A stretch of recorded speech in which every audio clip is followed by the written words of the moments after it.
buddy, Chris. Oh, Chris. what's up, dude? Chris. Hey, Chris, you know what? What? I got a fun fact for you. Okay.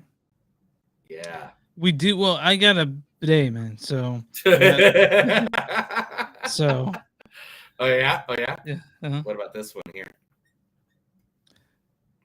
I mean, yeah. We like. I'm fine with flowers. I'm like Ferdinand the Bull. I just want to stop and smell the flowers. I don't want to fight anyone. Oh, yeah? This is a Yeah. fun fact. You ready for this one? Oh, yeah?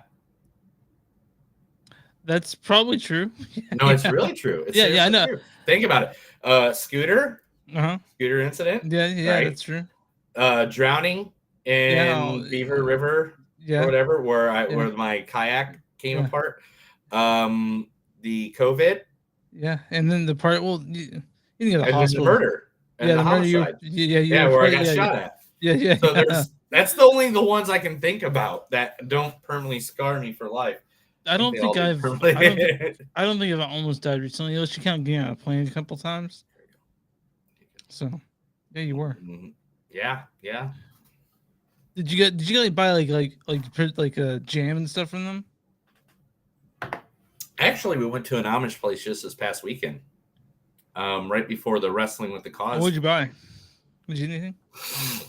We bought a bunch of dip stuff this time and a bunch of soup stuff and I made this apple butter. Yeah, I made this this tin bean soup yesterday.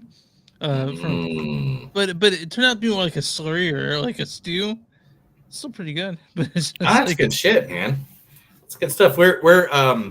I'm hosting. I'll talk about this, I guess, later a little bit more. But I'm hosting a party on Saturday, and we're gonna make like jambalaya or chili or something like that. And it's only gonna be like 5 or 6 of us, but all hanging out and stuff. But I'm doing mushrooms on Saturday, so what? I'm doing mushrooms on Saturday. Mushrooms? This is recorded live, right? Yeah, but we're not. I mean, fuck. No, I'm not doing mushrooms on Saturday. I got some on top of my fridge still. Yeah, some shrooms. Yeah. You get, apparently, I've never done it before, but everyone else hanging out with has, and they're saying you should space it out because it's not as potent if you do it like every week or so. So I got like a whole fucking handful of them on top of my fridge, just waiting to be fucking devoured. When? And we just haven't had the time to do it because you need like 5 hours. Well, you need the 5 hours, and then sometimes you need the next day to accumulate back. Yeah. On what you could be like. But I think let's take a look. We are live on everything. We are online everywhere right now, which is cool. So I'm not kicked off of Facebook. Yeah. What the fuck, man? What's going on?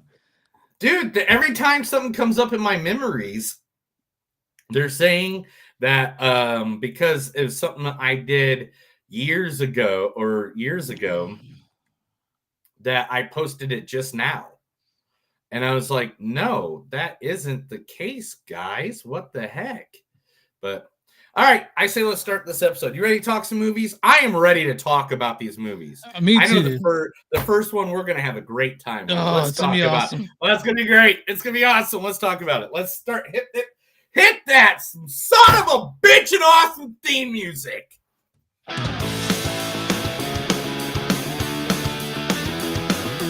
It's a show by Chris and Neil with all great movies. They are the real deal. We watch them all, so you don't have to. It's movies that don't suck and some that do.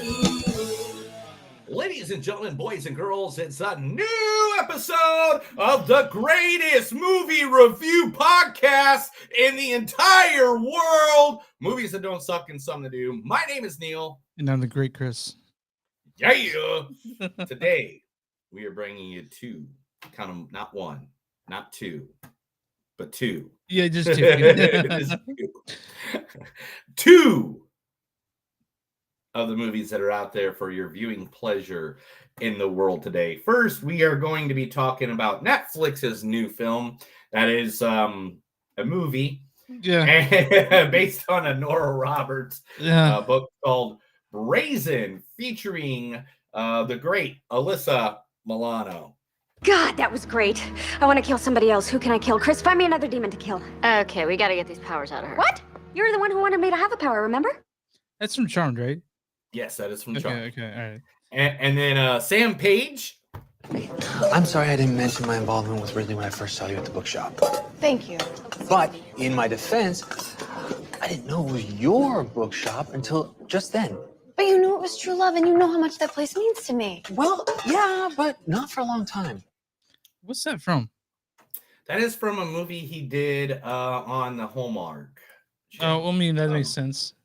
That totally He makes does a sense. lot of movies on the Hallmark Channel. Oh, yeah. Oh, yeah. And I didn't have anybody else for that movie. I based. Well, you're the Alison Aria. Oh yeah, Alison Aria. Yes. No, I just said it was nice, goddammit, and we also seem to have a lot in common. Like what? We both love Cinderella. 7 years.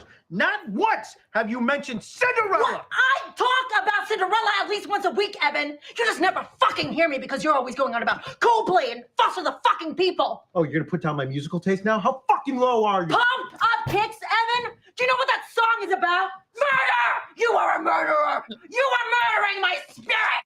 I've yet to see Peacemaker, and I have to. Now, right? Now, Yeah, now yeah, you yeah. have to, right? Yeah, no, Right? it's I hilarious. didn't realize that's who that was when I saw the movie Oh, that yeah. we watched. And Yeah. then I was looking for clips. I couldn't really find You're one. like, holy fuck, right? Yeah. I was like, oh, shit. I put her name in, and like all of a sudden Peacemaker came up. And not only did I watch that clip, as soon as I got done with the clips, I went and rewatched the entire episode. Like, I've already watched the episodes. There's 4 episodes. I haven't watched today's episode that was released, but I've watched the first 3 episodes twice now. Have you watched Archive 81 yet? No, not yet. I watched the first episode like a couple of months ago. We got a list. Dude, there's And so many.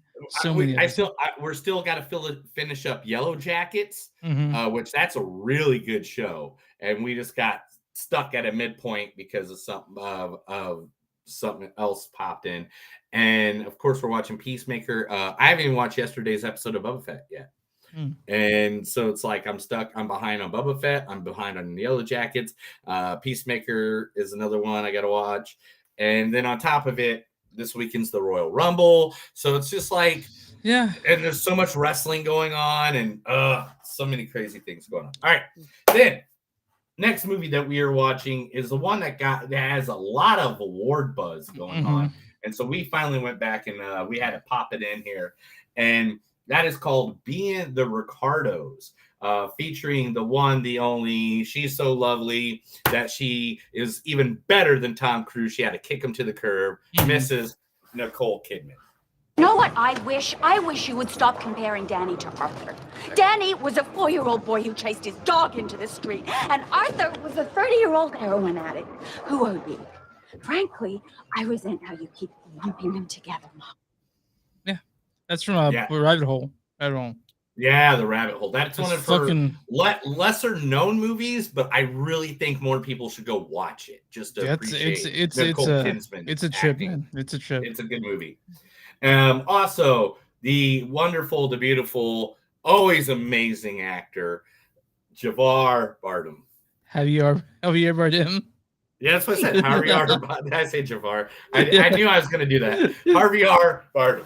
Javier Bardem. Regret is unprofessional. They kept me for 5 months in a room with no air.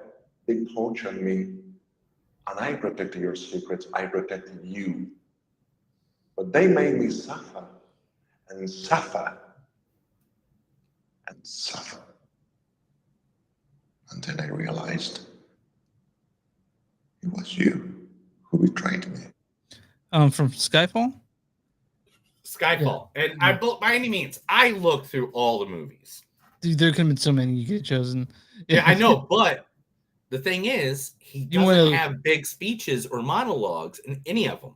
Yeah, I mean, he has some good stuff in No Country for Old Men, but again, it's no, he doesn't. No, he doesn't. He doesn't have a lot of dialogue. Yeah. He just has a lot of good acting and movements and reactions to people. Believe me, I pretty much watched the entire No Country for Old Men trying to look for clips for him. So good. So believe me, I tried.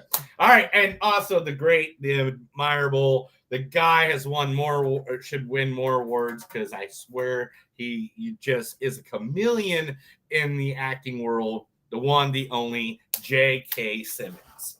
Are you one of those single tier people? Do I look like a double fucking rainbow to you? You must be upset. Are you upset? No. No, so you just don't give a shit about any of this? I do give a shit about this. Are you upset? Yes or fucking no? Yes, you are upset. Yeah. Say it. I'm upset. Say it so the whole band can hear you. I'm upset. Louder! I'm upset. Louder! I'm upset. There's so many things you could have chosen for that movie. I mean, I was trying not to have it too vulgar, and I was trying not to have certain words. like slurs, yeah. Even that scene, I cut it right in between him saying some very catchy words that you might not be able to say without it being in content. Yeah. And I believe I also got Nina Arianda, yes. Yes, Nina. I am grateful that you were willing to buy me the heart of the ocean, but a gift like that's too much, even if I am the one who asked for it. I saw the dynamic change, the friction that it already had created between us, so I let you off the hook. I am grateful. Oh, yeah, that's it. I don't know how that repeated. But yeah, that's from Billions, which actually in Brazen, the actor Maliki Weir is actually in the same show. Malachi's in both of them. Okay. Yeah. And I could not find a clip for him. But Nina is in that. And also in this movie, Tony Hale. Aaliyah Shawkat's in it, dude. Oh, yeah. Alia Skalkat, Clark Gregg. I mean, such a great being the Ricardos. Directed and written by the fucking great Aaron Sorkin. Oh, yeah. We will talk all about that later. Chris, tell them where they can find us. You can find us online, moviesunsuck.net. We're on Facebook, facebook.com/moviesunsuck podcast. We're on Twitter at NTS Podcast. We're on Instagram, NTS Podcast. And if you guys want to buy shirts and shit, go to bonfire.com, search Movies Unsuck, something to do. If you want to throw us a few shekels, maybe get some extra content or exclusive t-shirt and stickers, go to patreon.com/Movies Unsuck. And we're all streaming platforms, whether it be Apple Music or Deezer, or I guess we're on Tidal. I think we're on Spotify still, and all that other stuff. So all that other stuff. We're everywhere. Everywhere you find podcasts, you can find Movies Unsuck something to do. All right. The place I'm going to talk about this week for our lovely small business is Wrestling for a Cause. Now, Wrestling for a Cause is a wrestling federation that every time they wrestle, the money goes to, the proceeds go to people that are in need. The show I went to this past Saturday, which me, my wife, and some friends went to, was for a little girl named Isabella who has leukemia, and the proceeds all went to her and her family in this time of need as she's suffering at St. Jude's Hospital. Now, they are going to be having a new show coming up February 26th, right here in Tulsa, Oklahoma, the Hope Center Arena, 1821 East 66th Street North. Wrestlers like Silas Young, the WFC Tag Team Champions Johnny Lightning and Johnny Dynamite, Duke Cornell, and Luke Langley will be performing there. If you can look up their information at Wrestling for a Cause on Facebook, or you can go to WFCshop.org. Also, if you want to make a donations just for the good cause that's they're putting it on for their performance on for that month, you can go to donate at WFCcharity.com. I like that, dude. Thanks.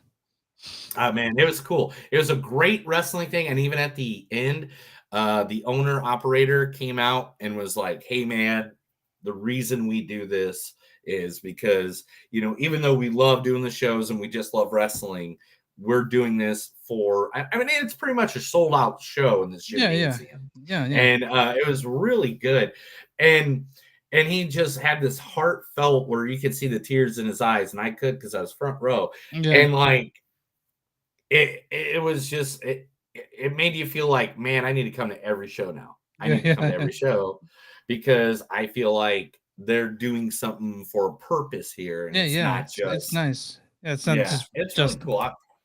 I was really happy, and I mean, one, it fulfills my wrestling scratch, and two, I mean, we bought shirts and food and stuff like that. We did a bunch of things to, donate money. They even had a charity going on, and I was or a charity auction go on, and I was totally trying to buy stuff. My friend did, my friend Garen did, but we couldn't. We only had like $50 left at that point because we bought other stuff, and so like we were trying to get it up there. But the thing is, I do want to say this: we at least made the auctions go live. Yeah. There's a pair of Stone Cold Steve Austin socks. Oh no! I got it up to 45, and I was like, no, I can find them online for less, even though I know it's for a charity. Yeah. And then there was an autograph something by a wrestler in WWE called Seth Rollins. There was an autograph something, and we went all the way up to 80, and that thing sold for like 160 or something like that. But we could only bid with cash that we had. You know?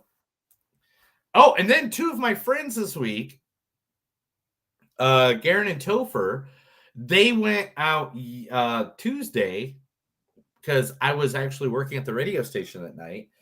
And the wonderful, one of the greatest pro wrestlers of all time, you might even know him, Mick Foley. Yeah, I know who Mick Foley is. Yeah, he was here in Tulsa. Oh, you didn't see him? I couldn't because his autograph session was 3 to 7. I worked 3 to 6:30. So is he ever gonna get that tooth replaced? Huh? No, that's a call thing, man. He has a thing. He has a thing he puts in there. Okay. So I guess Topher got me an autograph photo of Mick Foley. That's awesome. Yeah. Mick Foley, I mean, he's a comedian now, basically. He goes around. He goes around the comedy clubs. He goes around and tells stories. Yeah. So yeah, he's a storyteller, and I've seen him once, a couple years ago at the KC Improv there in Zona Rosa, north of Kansas City, and I saw Tom Segura there. Huh? I saw Tom Segura there. No, nice. Yeah, I've seen Brad Williams there. I've seen Jake the Snake Roberts there. Yeah. I've seen Dan Cummins. I saw DMs there just recently. It's great. It's Dave, a great place. David Tell. Yeah. Oh, you saw David Teller? Fuck, dude. Why did I not see that? But by any means, really nice guy. Loved him. So if you guys are, not even if you are a wrestling fan, if you just want like to hear a good story, the guy just tells a good story. It's beautiful. I want to apologize to our listeners real quick. This is the dead part of January. So this week and part of next week, we're not doing high profile movies because they're not out. There's no high profile movies. But before there is a ton. There's the Moonfall and there's all the other done shit coming out in February. But January is the dead month for movies. So that's why we did Brazen. I don't know why. You'd think you'd get more people in the theater wanting to see movies right now. Especially since the pandemic is. I mean, I guess we got the Omicron, dudes. It's everywhere, dude. Omicron, you got it. You fucking got it. Yeah, I got it. Yeah. And your wife got it too, right? Yeah. Yeah, man. It's crazy. And then we gave it to your wife. Yeah, it was a great night. I didn't know about that part.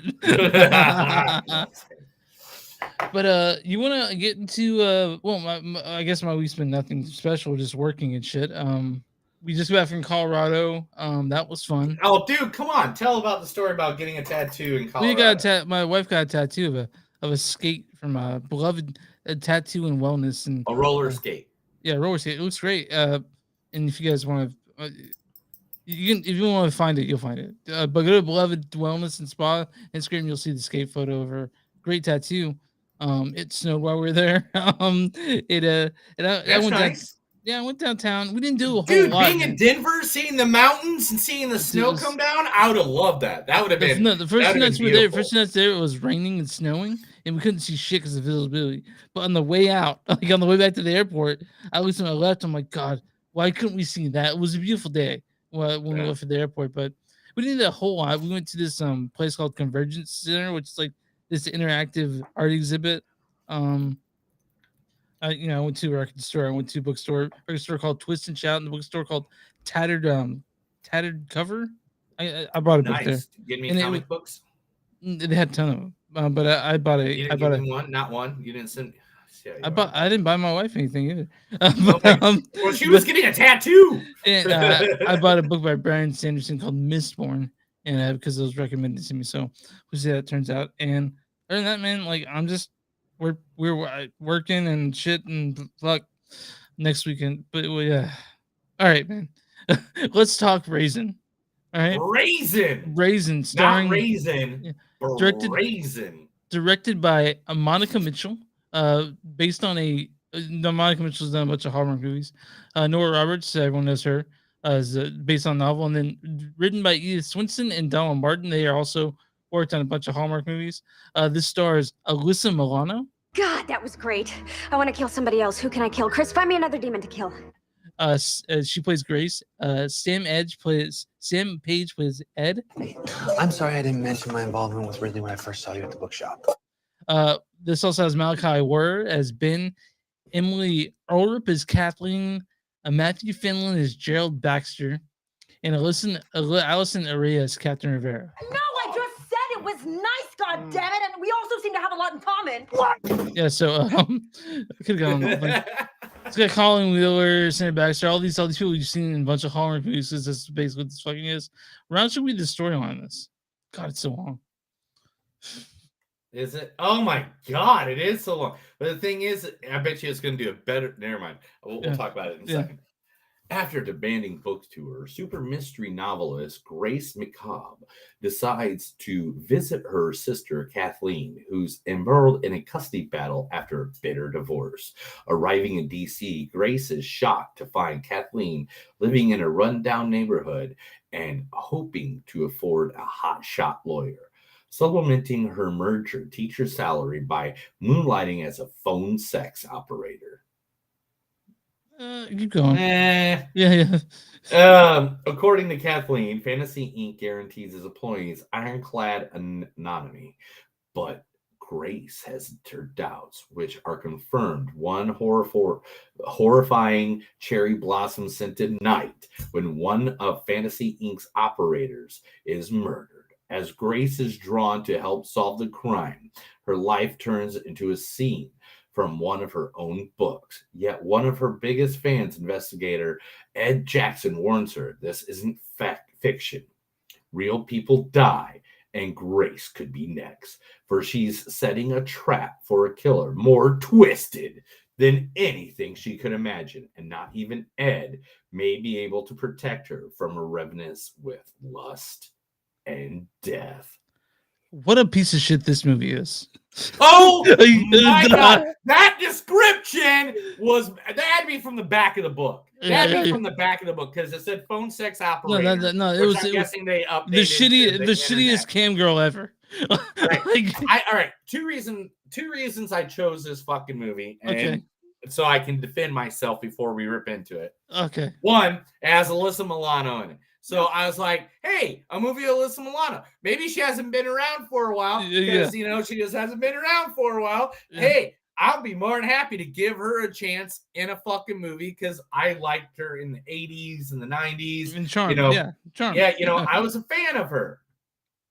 Two, it said it was made by Nora Roberts, which is a huge novelist, a huge name in the book world, So I'm like, cool. This will be great. At least somebody will try. Who the fuck gave this to the goddamn? You know what? No, this ain't even a Hallmark movie because this had to be shitting on Hallmark movies more. Like, this was bad. Yeah, it was awful. It was fucking awful. Bad.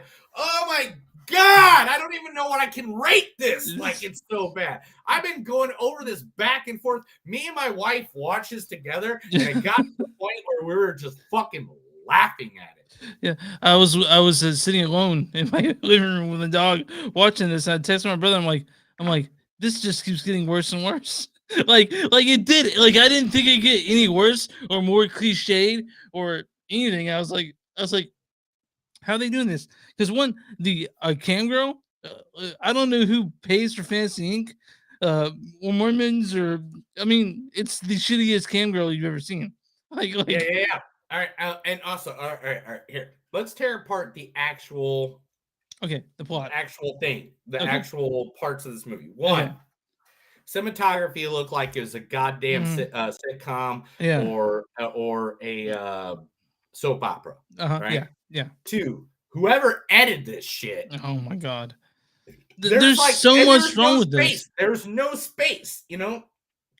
And In a movie, first, okay. sometimes you got to let a scene breathe a little bit, like, you know, with an outro or intro of people walking away, Yeah. of people doing stuff. There wasn't that. Two people would talk, they'd be done, clip over to them talking again in a completely different situation, like 10 hours later. Like, I don't know if she's like right at the very beginning of the movie. So she's a superstar mystery novelist. And then she gives her reading and then she just walks to her car. No one's bothering her except for her agent. Oh, no one's following her. No one's trying to talk to her. She just gets in her car and drives to DC. By the way, the neighborhood she went to, not run down at all. The house is fucking huge. Like this whole fucking thing makes no sense at all. No. And at first I was like kind of excited. I was like, oh, this is gonna be like Murder, She Wrote. Because I saw the I read the little clip of it or something like that. And I was like, this is gonna be like Murder, She Wrote. She's a novelist that's trying to help the cops find the, because I'm a fan of Murder, She Wrote. I don't Yeah, sure. Yeah, man. You're fine. You're bomb. Anyway, and are you Gen Xer or are you I'm 1980s when I was born, so I'm So on that millennial? cusp. Or like some Okay. people tell me I'm this, and some people say Well, I'm that. I'm a squarely a millennial. You know, I remember we'll talk about it later, but yeah, this movie fucking sucks, dude. It's an awful movie. Like, I wanted this to be good. And it just kept getting bad and bad. It was the editing, the cinematography, the two main people that are supposed to be working did not have no chemistry whatsoever. Grace and Ed just fucking sucked. This is supposed to be a murder mystery, right? Yeah, a murder mystery, but there's parts where they're like, oh, it could be this person, it could be this person, but you know who it is the whole fucking time. As soon as you see the person, as soon as you see them, you're like, that's the motherfucker right there. Oh, my favorite part is a bright neon light above him saying, this is the guy. I'm not gonna give it away, but there's a part where Alyssa Milano goes to the chief and suggests something. She's like, perfect, let's do that. I'm like, in no fucking world would that ever happen. No! It's so bad, man. And it's the conversation between her and the chief where she said something, and the chief's like, no, I'm not going to allow that to happen. And then she points out something that's so fucking obvious. A third grader that's blind, mute, and deaf could have fucking pointed it out. Yeah. Oh, I guess I'm going to add you to the case now. No, dude. Nora Roberts wrote this book. I'm sure the book is 10 times better. I would tell you to read the fucking book. It sounds like it'd be a great story to read. I think the only thing I liked about it was Malachi Ware, the Ben, who was Ed's partner in this. I liked his hair. That's about it. That's about it. I saw an interview after I watched, because I was doing the thing. And he said a lot of reasons he didn't get a lot of parts in his life was because of his hair. Well, I like his hair, Malachi. But I'm I like all right. I like the only thing I like about this fucking movie is the idea of this movie. It's just so bad, man. It's a oh man, the idea of it, like someone says a tagline, something you could do, and be like, that would be a cool movie. But this movie is not cool. This movie's fucking awful. I don't know. Like, it's Hallmarky, but even worse. You know what I mean? Because Hallmark wouldn't put this out. Lifetime does better to work than this, which is crazy to say because it's a Lifetime movie, but way worse. Way worse. This is why I wanted to give you why I picked this movie, because I'm sorry. I apologize. I saw Murder Mystery, Alyssa Milano, Nora Roberts. I was like, let's give that a shot. Let's try to knock this one out there. And plus, we just needed a movie this week. Yeah. And Damn, dude. Real quick, did you watch Aziz Ansari's new thing, Nightclub Comedian? Not yet. It's funny. It's like 30 minutes. Oh, it's only like 30 minutes? Yeah, because it's like he does it at the Comedy Cellar in New York. So it's just this little place, a little small thing he just drops in, does 30 minutes. Pretty funny. Yeah, I've seen the preview. Me and my wife laughed at it last night. She's like, "Oh, we'll watch that later." It's like, damn straight, we'll watch that later. But this movie, do you have quotes for this movie? I do. I did write down a couple of things. Not much though. All right. I'm just telling you, she didn't decide to die that night. Measure twice, cut once. To tweet or not to tweet? That is the question. Oh my! Just cringing inside. I know. We had an incredible night. It was okay. Well, I had an incredible night. The money spent on these fantasies, man, we are in the wrong business. Is that how you like it? Have you been naughty? The suspects become a long one when it comes to a dead hooker. There's killers in every tax bracket. This is Desire, and I'm in the mood to play. Once is not going to be enough. I should say it the way they said. Once is not going to be enough. Here's the part you have written. Grieving for his mother, you know, the mother of Missouri. That's it. That's all I got, bro. My score is a 1.2.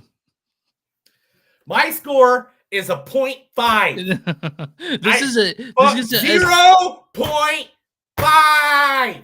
This is an STD tag. This is something to do. This is definitely something to do. Oh my god! I don't see anything. After this, I have this bump in my lip now, right here, and I think I got herpes. I got the STD from this movie. And oh my gosh, it was so. I love Alyssa Milano, and I went back, and there seems to be some cute things that Sam Page were in, and Allison already had this great scene and fucking Peacemaker, and I wish them all the best. But goddamn, this is like the thing you find for 50 cents at Walmart in the DVD bin. Yeah, for 50 cents, or you know, we actually got to watch for free, which is fucking way too much that we paid for this. But yeah, it's an awful fucking movie, and I can't believe that this is the worst movie I think we've seen for the show. I think it's the worst movie ever in our entire history of watching this entire show. Like, you can beg, you know, to differ about Death Wish with Bruce Willis. Yeah, that was pretty bad. Or fucking whatever other movies that we've watched.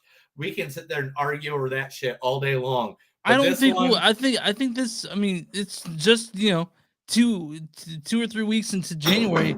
This will be probably the top of my worst movies we've seen this year list. I don't see this surpassing. I also think someone's gonna have to really offend me, really piss me off, or have some really bad acting in it. This is all bad. Bad. Yeah, this is a bad movie. And Alyssa Milano, she tries her best, but this is a fucking shitty movie. And yeah, no, she couldn't carry it. I mean, it wasn't her too. It's the editing, the cinematography, the music in the background was cheesy. Just the writing of this is so god awful. This is so god awful. So now we are Netflix. I know you're spending money right now, Netflix, and if anybody that works at Netflix ever hears this podcast, let me tell you, do not invest in the two people that wrote this screenplay from Nora Robertsburg or the director. What did the director make? What did we even talk about the director? No, because it's like Christmas movies for Hallmark and stuff. It's bad. Yeah. These are not people you invest in. All right. Alyssa Milano, give her a job somewhere else. She's a good actress. I know she has. She's done it good in the past. I don't know if she's a bitch. Like, I mean, I guess all the girls from Charmed were bitches, I guess. Yeah, maybe. I heard that. Didn't you hear that? No. Is Rose McGowan a bitch too? Yeah, Rose McGowan, like, fucking goddamn. I don't even want to hear the craziness that comes out of her mouth sometimes a week. But man, I'm done with this. Let's get into news because I got some. No, we got Rotten Tomatoes for this shit. Oh shit! Rotten Tomatoes. Okay, so every week, every movie, every week we I have Neil guess the audience score and the critic score for the movies. So Neil, what is the audience score for this movie? What do you think it is? Has to be 22. 13%. Nice. I was close. I thinking because people like Hallmark, you know, I thought I'd give it a little higher. Yeah, I thought so. There were probably some people that sat down and was like, "This is good. It's good." No, it's not. But I want to warn you right now. There's not a critics consensus on this because why would they? But what is the critics on this? 9. 18%. Well, which I'm surprised by. Yeah. Who gave this positive influence? Do you want me to read you one? Do you want me to read you a positive one? Is there really a positive one? Yeah, this is from Lindsay Traves from Pajiba, which I'm not sure this. All right. Okay, this isn't about accuracy or reality. It's about Yankee Candle vanilla scented escapism. What makes it interesting is the story of the streamer's business model pivoting to lap up the spray of its network competitors, which I don't fucking know. What was worth watching this? Nothing was interesting about this movie, and someone said Brazen is the murder mystery version of a Hallmark Christmas romance. Dude, there it is. That's the key right there. No, because you know what? Hallmark movies sometimes have some good ones, and this is not good. Oh, this is a good one from Mick LaSalle's San Francisco Chronicle. It's not a good one. It's a bad one. He goes, it's not boring bad, but flashy bad. It's not, I'm sick of this already. It's, I can't believe what I'm looking at. No. Yes. So it's a bad movie. It's a bad movie. The guys, go ahead. If this is on your to watch list, take it off. Yeah. Yeah, let's get into we got a lot of news to talk about, bro. Okay, cool. We got a lot of news. Let's do it. Get going. This is the Movie Don't Suck, and some of them news. I'm going to tell Chris a bunch of stuff that he might have heard about, but he acts like he doesn't when I tell him. I might have. We'll see. All right, let's start off with the sad one. Okay. We got to do it because even though what happened and how and all that stuff doesn't matter, one of the greatest singers and actors, because he was in Fight Club, Rocky Horror Picture Show. Yeah. And he was in music videos. Heck, he was in Pick of Destiny with Tennessee in the Pick of Destiny, with Jack Black. Yeah. The ever Meatloaf a Day passed away at the age of 74. Now, what he died of was COVID. He was an anti-vaxxer, anti-masker. I'm not going to say anything against anybody. I'm just saying I've had COVID. We don't know exactly how he died, but that's speculated because no one's saying anything. But yeah, it turns out that if he died from COVID, he's an anti-masker, anti-vaxxer, and he might still be here today if he got a vaccine. Yeah, and you know what, guys? I'm not going to make this a huge speech. I'm just going to say the guy was a great artist. I own his vinyl records. I mean, about hell, right? Oh, dude, when I was a kid, I used to have the 8-track. I used to have the 8-track to Bat Out of Hell. When I was, I think in my teen years when Bat Out of the Hell 2 came out. Yeah. You know, and I actually dated a girl. I think I was like 13 at the time. And this is when I lived in Ohio, 12 or 13, 13, I think. I lived in Ohio, and there's a girl I used to make out with all the time to Bat Out of Hell 2. I mean, Objects in the Rearview Mirror. One of my favorite songs, and I don't think a lot of people, one of my favorite songs, and not just of his collection, of just literally one of my favorite songs in history. Yeah. And it's not a famous song. It's a deep cut. It's a deep cut. It's called Life is a Lemon and I Want My Money Back. I love that song by Meatloaf. If you get a chance, Look it up, Spotify, whatever, everywhere, wherever you can, your Apple Music, whatever. But Life is a Limit. I Want My Money Back is such a good. His name was Robert Paulson. His name was Robert Paulson. So that's a great loss to the music world. I never got to see him live. Wish I could have at some point. But at this point, now let's make it cheery. Let's make it happy. Let's cheer you up, Chris. Okay, Chris, let's do it. Let's do it. How do we cheer you up? How do we cheer you up? You talk about actors I love or directors I love. Perhaps? Oh, actors or okay. What if I say Jim and Michael are gonna come back to the big screen? I heard about this and I'm very excited. The Office stars John Krasinski and Steve Carell are going to renew for a Paramount movie. Now they'll be sharing the screen. Now the thing is, the full plot details haven't been diverged for the movie If, and that's the name of the movie. It's a family movie in development for Paramount. That's all we got. The assembly cast is Alan Kim, Luke Gossett Jr. Oh, wow. I didn't even know he was still alive. Yeah. Who'd you say the first one was? Sad. Huh? Who'd you say the first one was? Before Luke Gossett Jr.? Alan Kim, Okay. Luke Gossett Jr., Callie Fleming, Fiona Shaw, Sophie Waller-Bridge, and some Canadian guy, Ryan Reynolds. Oh, who's that? I've never heard of him. Some guy, Ottawa's his name is street actor. I don't know. But there's no details on the movie yet. But I mean, that's enough right there. John Krasinski's directing it, right? I mean, like.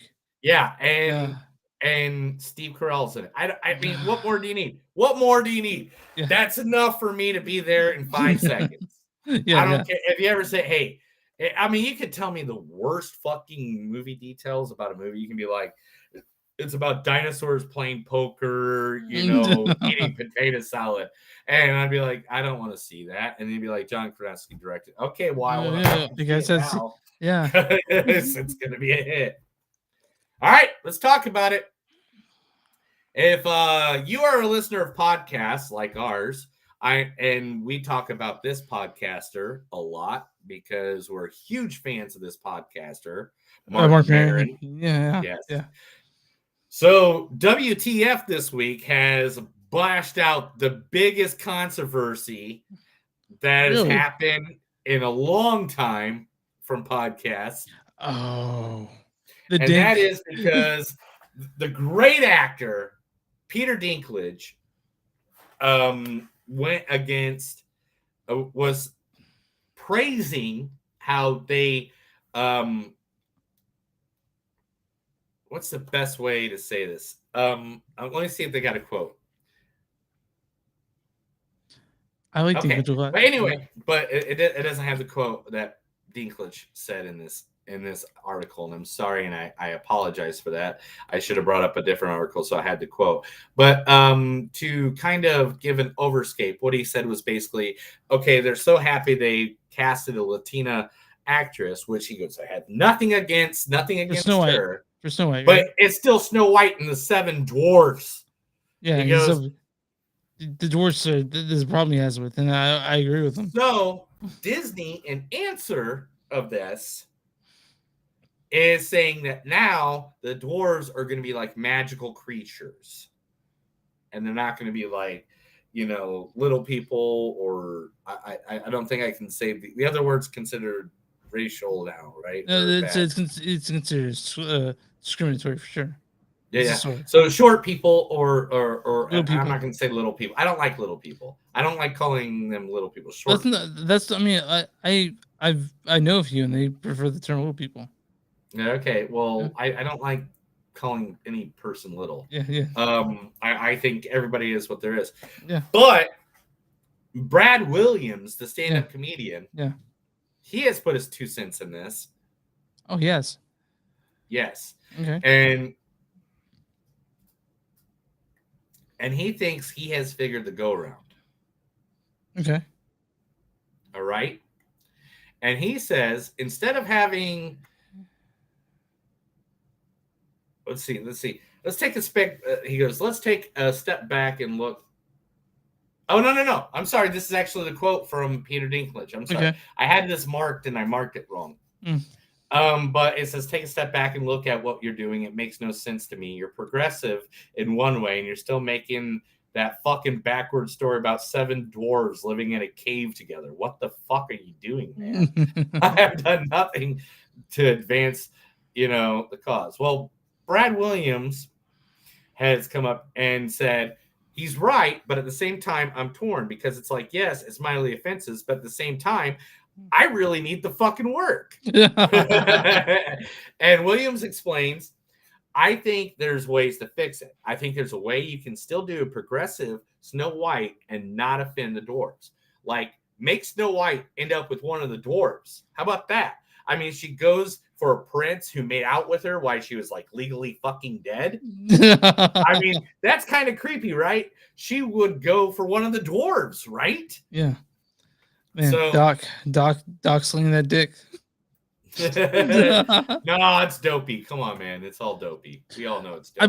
I played this game on a Jackbox a couple weeks ago, and it was like with like 6 other people in there trying to figure out who of the dwarves would be, and everyone picked Dopey for me, including myself. Really? Yeah, it's kind of disappointing. You're kind of disappointing. But yeah, the Dink man, I love Dinklage. So I mean, we can't wait to see Toronto, which comes out next month, right? Yeah, no shit. I can't wait to see it. All right, let's go to the biggest man in all of movies of all time ever, because he is the great one, The Rock. He is going to be in the biggest video game movie made into a movie of all time. Which game is that? That's it. That's all we get. Oh, what the fuck? What, dude? I know. Everybody is thinking it's going to be Call of Duty. I think it's been Gears of War. Gears of War? Yeah. Might be Gears of War. Oh, let's talk about another Disney live-action movie. Real quick, I want to mention, are you excited to see Uncharted? Yeah, of course. Tom Holland. I'm a big fan of the Uncharted series, and Tom Holland doesn't say Nathan Drake to me, but I'm keeping an open mind. I hope I like it. I really do. I really hope I like it. Tom Holland. That's enough for me. Okay. All right. Tom Holland, Mark Wahlberg? Is that enough for you? I'm there. Okay. All I'm there. Hopefully it's a good movie. Disney is now developing, and I can't believe I'm saying these words out of my fucking mouth right now. Disney is developing a live-action remake of another animated classic, The Aristocrats. Why? Why the fuck are they doing What this? the hell? Did they not see that the Cats movie Wait, didn't do well? isn't it Aristocats or Aristocrats? It's Aristocats, right? That's what so the thing is about Disney is they are always developing something, and it's disappointing. It's disappointing. Why are they doing this? That Disney's not. Wait. No. We can't say that because I watch Boba Fett and I watch Marvel movies. That's Disney too. I know, but how excited? I mean, you're excited about those two things, but when it comes to Disney, what's the last thing at Disney made that you're like, fuck, wait, can't wait to see it? I can't even think. You're right. You're 100%. Toy Story 4? Yeah, maybe. Yeah, that's Pixar still. Like Disney, the company, they have only these things like Marvel and Lucasfilm, and Pixar is a subset of that. And I can't really. I mean, what the fuck? Like I don't care. I just. Yeah, man, like they own cool shit, Marvel and Lucasfilm, but I can't think of the last thing that Disney made itself that I was like, can't fucking wait to see it. But no, Encanto was good though. I liked Encanto. Sorry. Yeah, ahead. I understand. All right, we got to move on, man. I said there's a lot. Okay. Knives Out 2 will be on Netflix late this year. So it'll be at the end of this year. It'll be November or December. They don't have an exact date, but that is when. Wait, it's going on Netflix? Yeah. They're the ones who bought it. Shit. Man. And it's the same director, same writers and everything. I know, but it's coming to Netflix, which is kind of good news. I mean, that we don't have to rush out to the theater to see it. I mean, I know you and I are just cannot fucking wait to see the second one, dude. The first one was so goddamn good. All right. Now. Remember the movie Yesterday? Yes, I do. Yeah. where the guy wakes up Yeah, and he's the only one that remembers the Beatles existed. Yeah. Yeah. They're being sued by who? For let's see, what was the price? For $5 million. By who? By 2 fans of the movie. That's so fucking stupid. Why? Because they falsely advertised that Anna de Armas was going to be in the movie. Oh, yeah. And they cut her out. That's going nowhere. That's not going to happen. It's going nowhere. $5 million for, I mean, if anything, you could pay them the money they spent to see the movie. You know, but I mean, Yesterday is a good movie. I don't know, man. That's false advertisement. I've seen clips false from advertisement, man. I really think people need to. I really think. No, do you think it's worth $5 million though? Yeah. You know why? Because that doesn't just stop movies from false advertisement. That stops pharmaceuticals. That stops, it stops everything across the board. It doesn't stop Joe Rogan. We don't talk about pieces of shit on this podcast. All right. Ivory Aquino joins the Batgirl movie as the first ever trans character in a DC comic book movie. Hey, that's cool. I like that. Yeah, she will be playing Barbara Gordon's roommate, Alicia Yayo, and I'm happy. I hope this all goes well.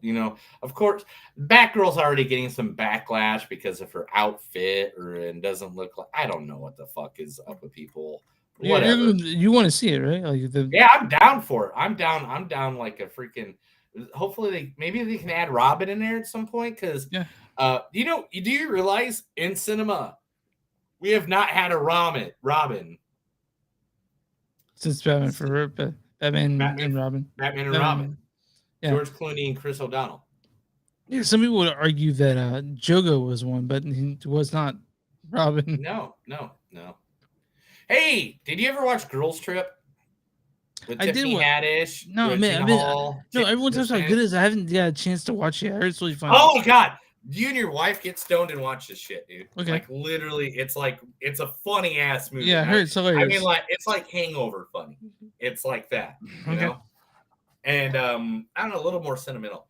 Girls Trip 2 is now officially happening. That's another first ones that made Tiffany Haddish a star, basically. Yeah, because she cuts out. I'm telling you, dude. I mean, it's Regina Hall, Queen Latifah, Jada Pinkett Smith, and Tiffany Haddish. Yeah, I mean they're all fucking superstars. They're all great. So that's starting to happen. They're working on that. So I'm happy about that. Also talking about another sequel, Netflix has confirmed Squid Game season 2. Okay, I mean I watched season 1 and I sort of wonder where season 2 is going to go. I guess. I mean, personally, can we talk about it a little bit? Just a little bit, like the ending. Yeah. I mean, it's been long enough. We can talk about Squid Game, right? Yeah, I would have gone to see my daughter personally. I would have held on to a little money, and I would have gone to see my daughter, and I would be like, "Hey, you like my new hair? Let's hang out a bit." And then I would have come back and fight the organization. But hey man, we watched the first season. Me and my wife, just every day we'd sit down. Every night we'd sit down. We watched that. Such a good show. Mm-hmm. I mean, it was ridiculous. Like I stopped everything I was watching just to watch that show, and it made me happy in ways that I cannot even talk about on this way. All right, let's talk about another sequel that's happening. Okay, another sequel. Are you ready? Yeah, let's do it. A Christmas Story. Okay, yeah, I mean, in the works with Peter Billingsley returning as Ralphie. Do you see this working? I have no idea. I'm glad he's doing some again because doesn't he own like a freaking horse ranch or something? Yeah, I don't know what he's doing. Yeah, so I mean, hopefully it doesn't suck, but I don't see it even Because when the Christmas movie first came out, it wasn't like it is now. It was just a movie, and over time, it gained a cult following. So when you make a sequel to a cult following, it has these crazy expectations. I don't know what they're expecting personally. I mean, I don't know. Let's see what happens. Yeah. I mean, I'm sure people are going around saying "fuck around and find out," but the Predator prequel is coming out called Prey, and it's going to take inspiration from the video game franchise God of War. Okay, I mean, I don't know how those two marry together, but we'll watch it for sure. I mean, it'll be the 5th movie in the Predator franchise, and the dropped alien warrior in the past, taking the series back in time and exploring the iconic movie monster's first visit to Earth. You remember what Arnold said to him? You are one ugly motherfucker. Yeah. yeah. You are one ugly motherfucker. Yeah. Anyway, and last but not least, I saved this for the last, just for you. For me. Mr. Oh, I feel Owen. special. I feel special. Oh, you give my last name on air. Look what you do. Look what you did. Are you ready? I'm ready, dude. Let's do this. Are you ready? Of course I am. Are you ready? Mm-hmm. Are you sure you're ready? Just fucking tell me, dude. Spit it out. New Line Cinema is moving forward with Mortal Kombat 2 with the writer from the new series Moon Knight. Okay, Mortal Kombat 2. I hope that they make it better than the first one. Yep. I want that tournament, man. We didn't get that in the first one. We were like waiting for the tournament. A bunch of it was just a bunch of fucking training, So yeah, and they're saying that there'll be more blood and gore. There's a picture of the Miz from WWE as Johnny Cage, because people have been adding their, hey, this guy. But this is the guy who wrote Moon Knight, also wrote the Umbrella Academy. Mm-hmm. He also created the Exorcist TV series and is the writer of the Lazarus Effect, the original Fantastic Four. Oh no! I mean, the Lazarus Effect, though. Yeah, but I mean, the original Fantastic Four was fine. The first one with Chris Evans and Jessica Alba and stuff like that. But still, man, let's bring it. Let's do it, because there's nothing I want to hear more than Mortal Kombat. I wish I still had that on my soundboard. Otherwise, I play it. I know, right? If you'd let me know, I could have loaded up. Is that it, though? That's all news, right? Yeah, that's news. That was the movies and what's sucking. Something new. Now Chris is gonna touch you in your no-nos with your no-nos with your yo-yos. Get ready for the last movie. Bite the pillow. We're going to dry. This is we are talking about Being the Ricardos, directed by the amazing Aaron Sorkin. You guys know him as directing the Molly's Game, The Trials of Chicago 7, Being the Ricardos, this new one. But he also is basically known for his amazing dialogue in things like West Wing, Charlie Wilson's War, The Social Network, Moneyball, Newsroom, The Trials of Chicago 7, and now he's going with Being the Ricardos, which is great. It stars the amazing, the beautiful, the ageless Nicole Kidman. You know what I wish? I wish you would stop comparing Danny to Arthur. She plays Lucille Ball. Javier Bardem, who is nothing like Desi Arnaz, but here he is. Regrets is unprofessional. They kept me for 5 months. And then also it stars the amazing, the ever imitable J.K. Simmons as William Frawley. Are you one of those single-tier people? And Nina Arianda as Vivian Vance. I am grateful that you were willing to buy me the heart of the ocean.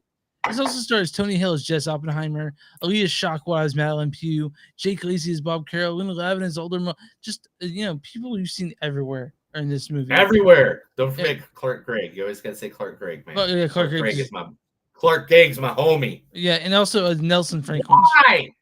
Why? Why what? Why are both movies storylines today just fucking just go for it, man. long? Let's do this.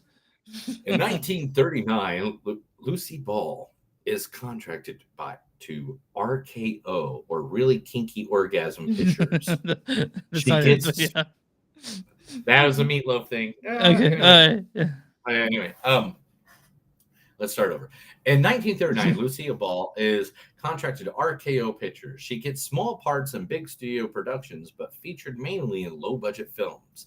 She meets one of the film's cast, the charismatic 22-year-old Cuban singer, Desi Arnaz, and the two fall for each other instantaneously. Months after filming, they marry and buy a home in Hollywood. Desi has a successful stint fronting the Desi Arnaz Orchestra that tours around the country. While this is such a long thing, it has nothing to do with the damn film. What is the thing? What's the thing up here? The storyline? Okay. Boom, I'm done. I'm done with that storyline. Okay. This movie follows Lucy and Desi as they face a crisis that could end their careers and another that could end their marriage. That is better. Okay, that so made it better. This when I first heard about this movie, I'm like, it's gonna be a long ass fucking epic, biography. No, this covers a week in what happens. In the movie, yeah, it covers a week in the movie. Not in real life, though. Yeah, not in real life, but it covers a week in the production schedule on one of the most tumultuous times of I Love Lucy, right? And when I saw that, I was like, thank God. And then I saw Aaron Sorkin wrote directed and wrote. I'm like, thank God. This movie isn't getting a whole lot of. I mean, people like it, but people are talking shit. I actually really like this movie. Oh man, I'm just gonna say this. I fucking loved this movie. Oh yeah, okay. I loved this movie. This was man, was this good. It was really good. Aaron Sorkin, Nicole Kidman, Jesus Christ, dude, Jesus, so good. She should. I mean, her and Kristen Stewart are gonna fight over the Best Actress award this year. Spencer in this, yeah. And it's not because I like Spencer the movie, but I love this movie. But both of their performances were on point for the person they were. I mean, there's times in this movie where I'm like, is that Nicole Kidman, or did they actually like put in the voice of Lucille Ball? The thing about Nicole Kidman is she is a chameleon in whatever role. Like I was looking at, I'm like, that to me that could be Lucille Ball. Like that. That's what I was thinking. The whole movie, she's so good in it, so good. But I think Javier Bardem was this my only gripe with it. He's a little bit miscast. I don't think it was like Desi Arnaz. They could have used someone that's Javier Bardem's a fantastic actor. I think he did a good job in this movie. Visually, he looks nothing like Desi Arnaz. Because Desi Arnaz like literally looked like he was 22 years old until he was like 105, or when he died. Until he died. I don't think the guy ever had a wrinkle on his face. No, he did sound like him though. He did good. Yeah, I mean, he sounded like him. His mannerisms, he did a great job. And Nicole Kidman though, like I knock it out of the park. J.K. Simmons as always so good. He was. I feel William like Farley or Fred or whatever the fuck his name is. Knocked it out of the. Everyone knocked it out of the park. Everyone knocked it out of the park in this movie. And I really like the. I mean, the screenplay in this is fantastic. There's something that Aaron Sorkin does great. It's dialogue, and so it's just snappy. It just goes. Everything about this movie works for me. Right. But dude, like, I've heard bad things about this, and I don't know why. It's such a good movie. Like it's literally one of those movies that I didn't want it to end. You know what I'm saying? Yeah. Like I didn't want this movie to end. I didn't want it to be over. It was just. Were you upset about what Desi Arnaz did? I was like really upset. I was like, fuck.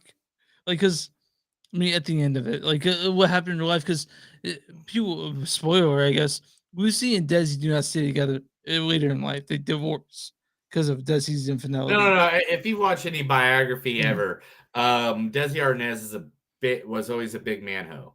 Yeah, like yeah, O's. yeah. He never stopped cheating. He Yeah. has slept with everybody, and his excuse all the time was that it's cool because I'm just sleeping with hookers. Yeah, and people want to talk about cultural differences. I don't know if that's the case, but I mean, again, the chemistry between Nicole and Javier in this unmatched, dude, unmatched off No, the all charts. four. Not even all four. Uh, Everyone, the yeah, entire cast, yeah. even the writers, the writers that are the Madeline, writers for Jess, yeah, yeah. the I Love Lucy show, Clark. and the four main actors that are playing the stars from I Love Lucy. Yeah, dude. Man, Just off the what a good charts, movie. off the charts chemistry, dude. All of them were fucking amazing, and I really, I have no complaints about this movie at all. At all. Like it grew on me too. I've heard people talk shit about it. I don't get it. I have a coworker who hates this movie. Uh, but I will say I don't have a connection to I Love Lucy like some people Right. do. It was just an old show to me. And I've seen episodes, sure. But I easily see Nicole Kidman grabbing her second Oscar for this. Oh, for sure, for sure. No question. I see Kristen Stewart grabbing it first, but it's neck and neck, dude. These out of the actors we've seen, I see Nicole Kidman, man. Getting a nomination. I mean, it's something else, dude. And I know we slept on this thing. It came out like late December, and I'm upset that we slept on it because I really enjoyed this movie. I And didn't sleep on it. I actually asked Did you you- twice. did you watch this before? Twice. Did you watch this before or after Brazen? After, but like by days. Okay, because to me, I watched this the day after Brazen, and I was like, "Oh, this is what the movie looks like." Like, You're like, this is what a film looks like. yeah. I do have to say this. I was tired. My sleep schedule's been really fucking weird, and I fell asleep 20 minutes into this movie. You get straight over. And I woke up, and my wife has watched like I took like a 40-minute nap. Yeah. And I woke up, and my wife's like, "Oh my god, this movie is so good," you know. And she thought I was just going to continue watching it from that point on, and I was like, "No, No. I got to rewind it Yeah, back the to where movie. I fell The asleep." movie, yeah. And she's like, "Fuck you! I'm going in the other room and watching it." Yeah. It's like, all right, I won't rewind it until you go in the other room and turn it on. But yeah, But this, she loved it too. I mean, this was man. It talks about the communism. Lucille the Red Ball, Scare. Yeah, the Red Scare. the Red Scare of Yeah. Lucille Ball, which was a big thing, and then it. Aaron Sorkin played this cheap trick that he does all the time, which is he makes you feel triumphant at the end of the movie. You're like, you want to cheer with everyone else, you want to stand up and clap, you know, like they did the trial of Chicago 7. I mean, I can't even. One, I can't believe this is an Amazon movie. This is an Amazon Prime movie. It's due quality. And this should have been at the theaters. This should have been this was like a cinematic piece of art. And remember, we had this conversation a couple weeks ago, I think, where I stated that movies that are dramas like this are probably not going to be released in the big movie theater, and you're only going to be able to see this on streaming networks. And kind of sad that I couldn't see this in a theater. Yeah. You know, but at the same time, I think it was in theaters for a little bit. I think select theaters had this, but again, it wasn't wide release. I don't think. I mean, we could be wrong. And this sucks because, you know, when you do a movie review thing, you're trying to nit and pick and you're trying to figure out what are the bad parts to tell people about. It's hard to do this movie. It's hard to find bad I know parts this of is it. the first movie, one of the first movies of 2022 that we're watching, but it's going to be really hard this year to fucking top this movie. Oh, you liked it that much? Yeah, I think this is just like, by any means, because I love character work. I love character work. You know, Lucy's daughter said this thing was amazing. She loved it. Lucille Ball's daughter. Yeah. There's only one movie last year that even comes close to this movie, and we all know what movie that is. That's funny. and that is Uh, Barb and Star. Oh, you finally No, showed. I'm just, I forgot. It's just sitting there. Anyway, no, but character work wise, like man, and I really love again, the structure of this movie. I really love the structure. That's I can't talk much about how much I thought this would be like a big long sweeping kind of boring biopic. No, it's exciting. You know, yeah, there's some and you're involved, and then yeah. like you get kind of like, and I don't know if it was exactly or how Lucille Ball actually acts or how she figured things out comedically wise, Mhm. but Nicole Kidman plays that part of like how she looks at a scene and digests it and like Yeah. figures out what will work and what will get the laugh. Like there's several, I think 3 or 4 scenes in this movie where she does that, where I'm just like, I want a sequel. Yeah. Well, I mean, Aaron Sorkin, master of this sort of thing, and dude, I really am sorry right now, but I've been having to pee since news, so I will be right back. I know we got like 5 minutes left, but I can't hold it. All right, pause the scene, go for the deal.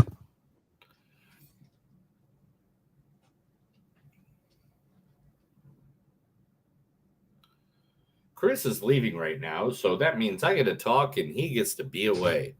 I can talk about anything, but no one's watching right now. So if you are watching, it says we have one person, but I think that's just commercial for Twitch. You can ask questions and I'll answer them. I'll talk about good things like Danhausen and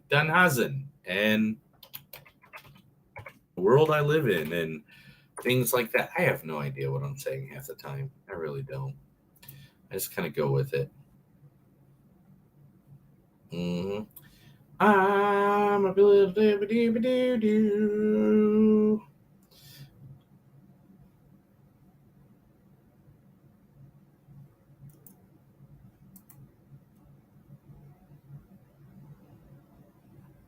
No. So I'm just sitting here trying to find myself.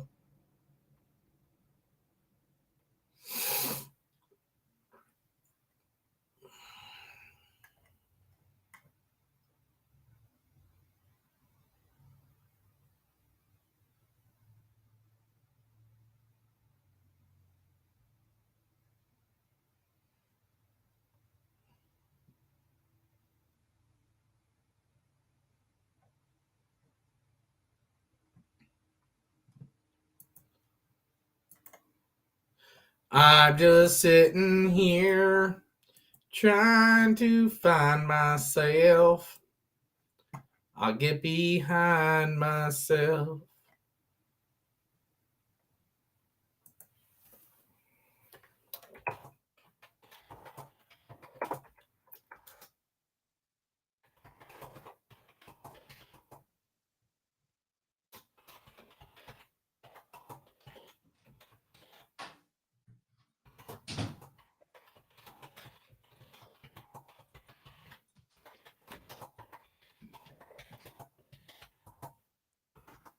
Oh my god, that's just better. So much better. Why don't you just keep a bucket underneath the desk? Yeah. You don't vacuum your floors down there anyway. I'm going to. I mean, I need to. Weekly. Man, all right. You need to weekly. You have an awesome carpet. Weekly. You have pets that have hair. I can show you the carpet in this room that we're in right now. Yeah. It looks like they just laid it. Okay, man. All right. I have 2 cats and a dog that hang out here and fight here all the time. You know what? You know what? You and I are not going to fight about how good the beginning of the Ricardos is. It's look at your segue. Look at your segue go. Yeah. You sagging away in. But yeah, this is a fantastic movie. I can't really. I mean, I have a coworker who doesn't like this movie. I don't want to know why. You know what? I don't know why he doesn't like this movie. I really fucking like this movie a lot. So you said a coworker said he didn't like this movie? Yeah, he didn't like this movie. But we don't always agree. It's very nice, very evil. I feel like this was a very good movie, and I was very entertained. It made lots of the money, so that I can make it very, very well. It is very good. We are doing good things all the time, watching good movies. I look at this movie. It's a very good movie. I'm not quite sure who you're making fun of there, but last night on AEW Wrestling. Mm-hmm. In the main event, and 2 matches happened last night. And I know this has nothing to do with the movie, but you disappeared forever. So this is what I was looking at via the internet because there's nobody viewing either. So I literally went back last night. My favorite pro wrestler is now signed with AEW, and it was really funny how they introduced him. There's 2 guys wrestling. It's like the best way, no disqualification match, where they got chairs and ladders and stuff. And the guy pulls a chair from underneath the ring, and attached to it was Danhausen.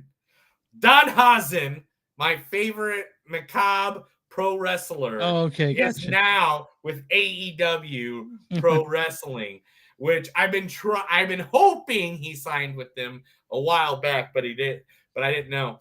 And so all day long, I've been watching everything Danhausen.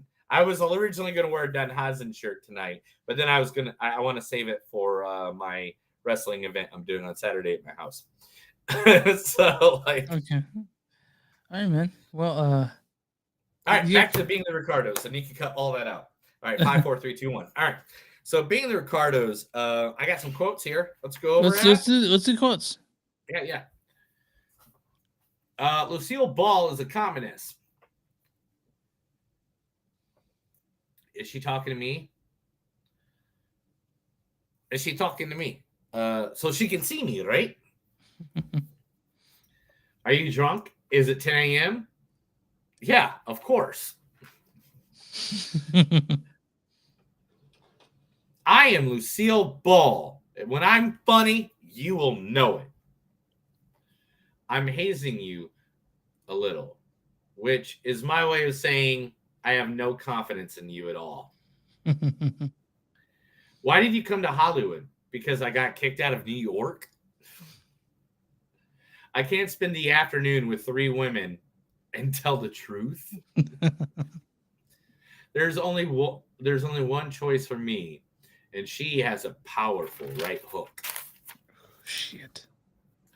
Someone could point a God.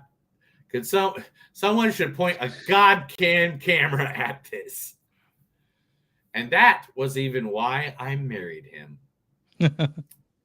I got good news for you. The less you talk, the more you hear. I know why you like drinking. I didn't get it until about 2 hours ago.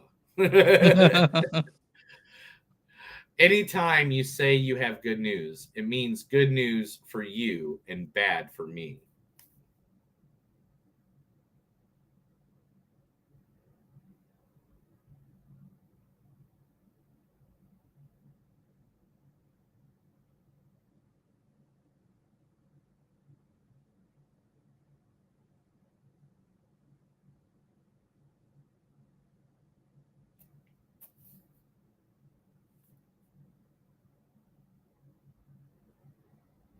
Chris has to disappear for a second because he likes to touch himself in an unpure way that he does not want to show people on the camera.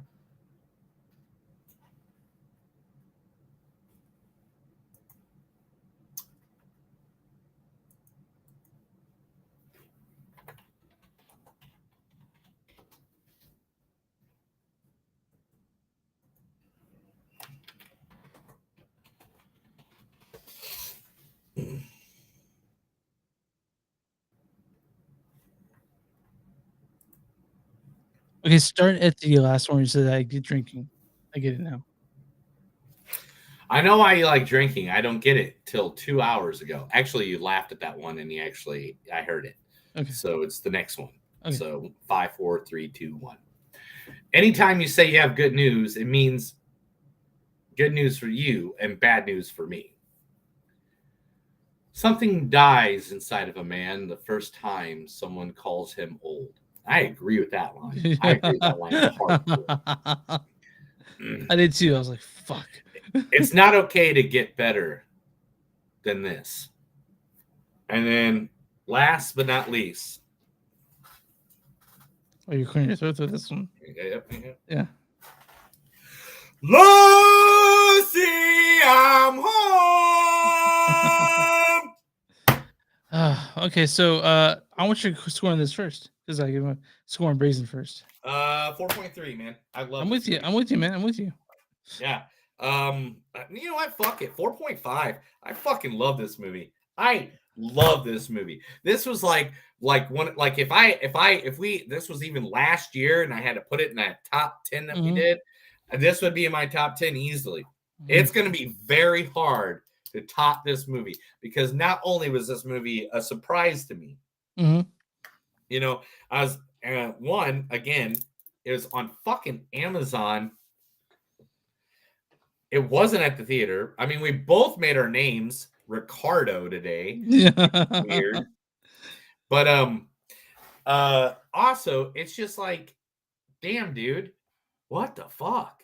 This was just like this movie was just, it made me so happy and good and sad. And like when the down parts were down, I was down. When the up parts were up, I was up. Yeah. There's not one part of this movie that I can be like, man, that was bad. I mean, I can be a bitch and be like, this all didn't happen in 1 week, even though that's what the writer wrote. It all happened about, I think it was between 11 months when all this actual stuff happened. Yeah. And they all try to squeeze it into, 1 week, which was cool, I thought, because it made it more dramatic. It made it more, I mean, it's just like in Bohemian Rhapsody when Freddie Mercury said he has AIDS right before Live Aid. That's not what happened. Okay. I mean, I know that Aaron Sorkin has this thing where it comes to being like sort of untruthful or not being quite as it happened. But man, I really couldn't get enough of this movie, honestly. Yeah. This movie could have been 2 more hours, and I would have loved every. This movie could have been a fucking mini series where each day was an hour long. Yeah, it was an hour long, and they made it like 7 or 5 hours or whatever. I would have been all about this. This was great. This was amazing. I hope every single fucking person in this movie wins an award. Even Javier? Yeah, because he was good. He was good. He doesn't look like Desi, but he fucking like I felt like he was a very charismatic. Oh man, I love that guy, but I know he's a fucking scumbag. You know what I'm saying? Yeah, I got you. So now we're on Rotten Tomatoes. What do you think the audience gave this movie?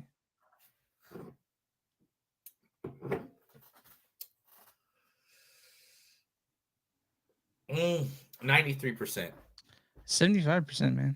What the fuck, you fucking audience members?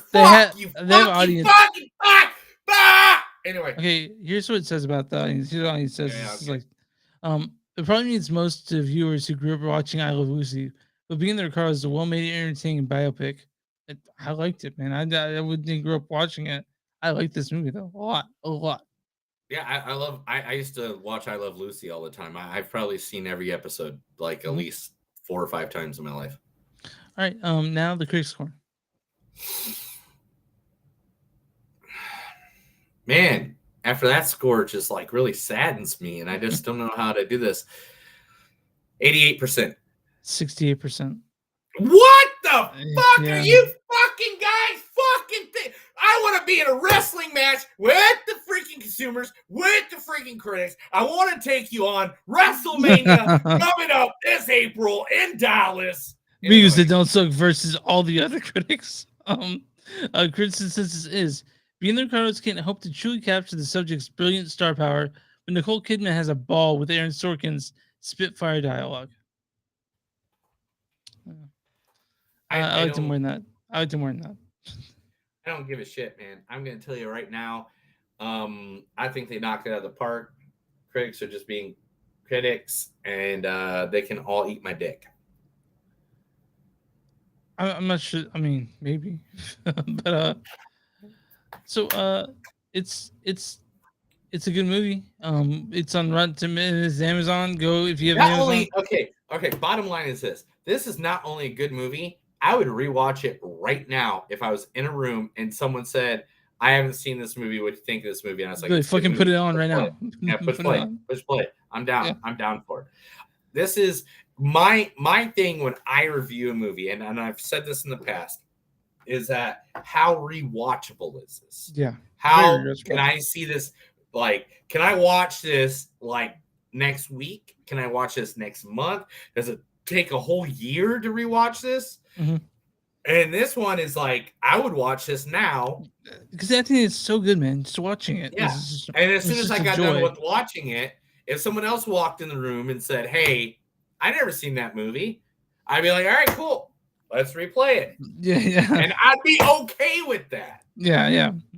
It's And a good that's movie. where that's why me and the critics don't get along on shit like that, is because I really think the rewatchable part has to be part of an examination, unless it's one of those drama fucking crazy movies like like Requiem for a Dream, where at the end of it all you feel like is committing suicide. You know what I'm saying? Yeah. It's and I don't know why the critics don't watch we did. But we're I don't know. We like this movie. I don't know. I don't get it. I don't get it. All right. I think that's it, man. I think that's the end of the episode. Next week we're watching. We're doing next week. Next week you're doing Kingsman and Munich: The Edge of War. Yes, we're doing European movies. Yeah, or European-based movies, I guess. Then after that, we'll begin to the theater. I think that there's a few things coming out at the beginning of the February that we can't wait to see. When does Jackass come out, man? It comes out. It comes on the 4th. Jackass comes out. Oh man, I can't wait to do a Jackass review. Yeah, well, that'll be a quick one though. We don't want to give anything away, and it's hard not to give anything away about this. Yeah, but you're talking to a guy who used to own the CKY. All right, man. Like videotapes. No, I'm definitely gonna see it. Well, I also want to see Moonfall. So. Can't kill yourself. All Can't right. kill yourself. Can't kill yourself. Can't kill yourself. Yeah. Next week will be Munich: Edge of War and The Kingsman. Something I saw already, but Neil, he got COVID that week, so we can see that. I died that week and I couldn't go to the movie theater. But we'll talk about it. You can visit us online, moviesunstuck.net. We're on Facebook at facebook.com/moviesunstuck podcast. We're on Twitter at NGS Podcast. We're on the Instagram at NGS Podcast. If you want to buy shirts with us on it, go to bonfire.com, search Movies Unstuck and something to do. If you guys want to get some money and get some stickers and some other stuff, an exclusive shirt, go to patreon.com/Movies Unstuck. We're on all streaming platforms. Where you find podcasts, you can find Movies Unstuck and something to do. What do we do for small business about? Small business. If you got a small business and you want to sit there and you want to get advertised by us, let us know. You can just give us your info and we'll be more than happy to sit here and do everything and promote you with our thousands of listeners, our hundreds of followers, our millions of people that love us around the world. Just let us know by DMing us or emailing us. I didn't know we had Jar Jar Binks to guest on the show. Was that Jar Jar Binks? I think kind that of. wasn't Jar Jar Binks. Kind of Jar Jar Binks? Kind of Jar Jar. What do we like? Let me try different voices. Go like, hey, hi, let's have a good podcast. That's creepy. That's another episode of Movies Unstuck with Sunday. My name's Neil. I'm Chris. And remember, no matter how hard you try, being brazen in the rib category doesn't mean anything as long as you can be rich like the Ricardos. Have a good night.